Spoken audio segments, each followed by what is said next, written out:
Hey guys, just waiting for that.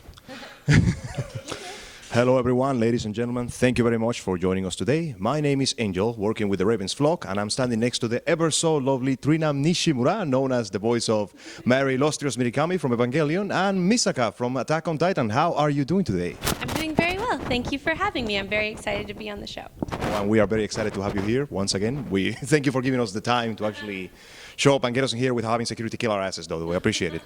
Now that we had the chance to actually get you here and ask some questions, we'd just like to know, what does it feel like to work with the cast of Evangelion in this just amazing production of one of the biggest classics in anime history?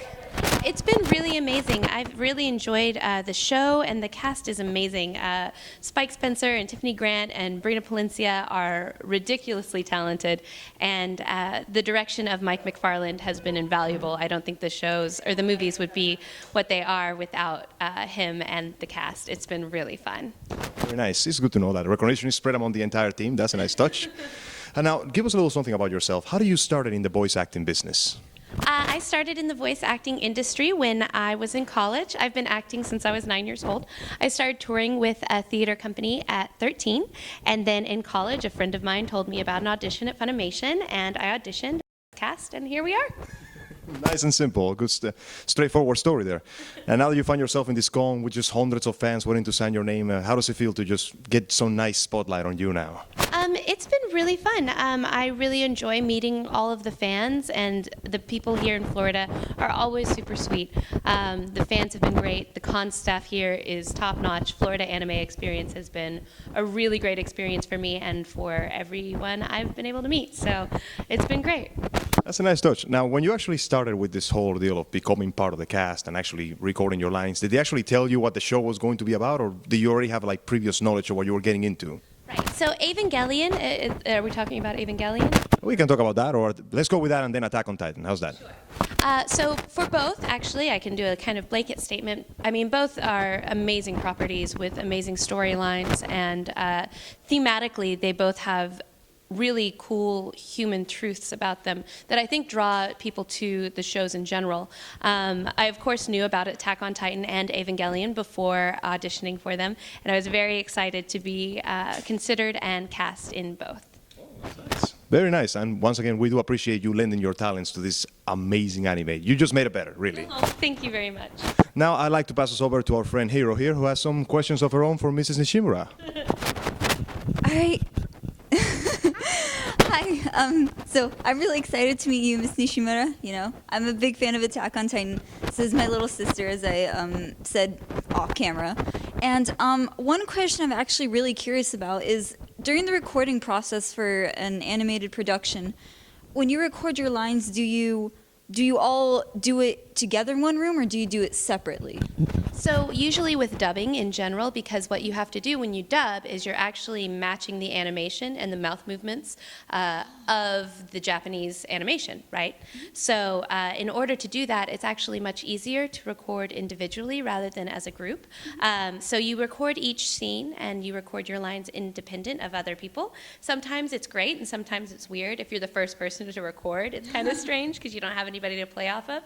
But it's always really fun, and it's a great, fun experience even if you are by yourself. All right, that's really cool, because I've heard before that some people, they do it all together, but in others that they do it separately. So I was curious, like, with the dubbing thing. Also, I have a question.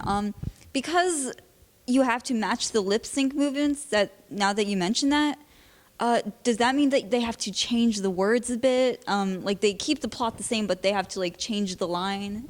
Right. So when a script or a property comes over from Japan, the script is translated into English, and then we have adaptive script writers that change the wording, so it's not, exactly verbatim Japanese, but maybe they need to adjust something so that it's more accessible to a westernized English-speaking audience, or something like that. So while some of the verbiage may change, thematically and as far as plot points and things like that, and characterization, all pretty much stay true to the Japanese intent and the original creator's intent. All right, that's really cool. I'm really happy to be learning all this, because like getting to know behind the scenes and everything. Has there ever been a dream role that you absolutely wanted, past or future, or for any upcoming production? I have always wanted to be a Disney princess, like my whole life. So any Disney princess, anytime, totally down. That would be amazing. I think a lot of people would be down. You're a very diverse voice actor, you know. I really enjoy your work. Has there ever been a role that has been in the behind the scenes kind of thing? Has it ever been that a voice actor is being, you know, troubling and that they'd have to be recasted or something like that? Or is generally it's pretty chill, drama-free kind of zone?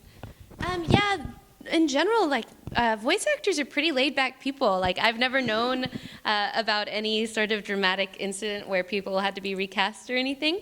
I know that sometimes people are recast, but that's more because they may have another project or something like that going on, so they can't make it like to wherever the recording is, or maybe they're out of the country or something like that. So in those sorts of cases, sometimes people are recast, but just because maybe the original actor isn't available for whatever reason. But I don't think anything's ever been like, oh, that person's the worst. It's just, usually it's just boring logistics. Okay. So, what has been your favorite role to play to date? My favorite role to play to date varies day to day and hour to hour. I love all of the roles that I've been blessed enough to be cast as, and I would, right this very second, I would have to say Makise Kirisu from Steins Gate is my favorite right now. She's pretty awesome, and I really enjoyed that role. Okay, wow, that's so amazing. It's just, I didn't know you did Kurisu, but I have watched Steins Gates, but I didn't recognize your voice, which is crazy because I knew you did Attack on Titan, Evangelion. You're so good at changing your voice that I didn't know that you did Makise. So, yeah, that's all I have to say and ask, and I'm sorry, I'm scatterbrained through this interview, just like. Thank you so much for having me on, guys. This has been amazing. No, amazing. thank you. Thank you for blessing us with your voice. And well, we do thank you, our lovely viewers and listeners, for taking the time to stand here with Miss Nishimura as well to answer these questions, stand on our side, and grace us with her ever so beautiful presence. Any last words you'd like to dedicate to all your fans out there waiting for your next big project? Thank you to the Ravens flock, and thank you guys for taking the time out to talk to me. And we thank you ever so much for your presence. Thank you very much. Tell Spike Spencer we're coming for him next. Okay. He's not getting away from this time. This is Angel and Hero talking to you from the Ravens flock and signing out.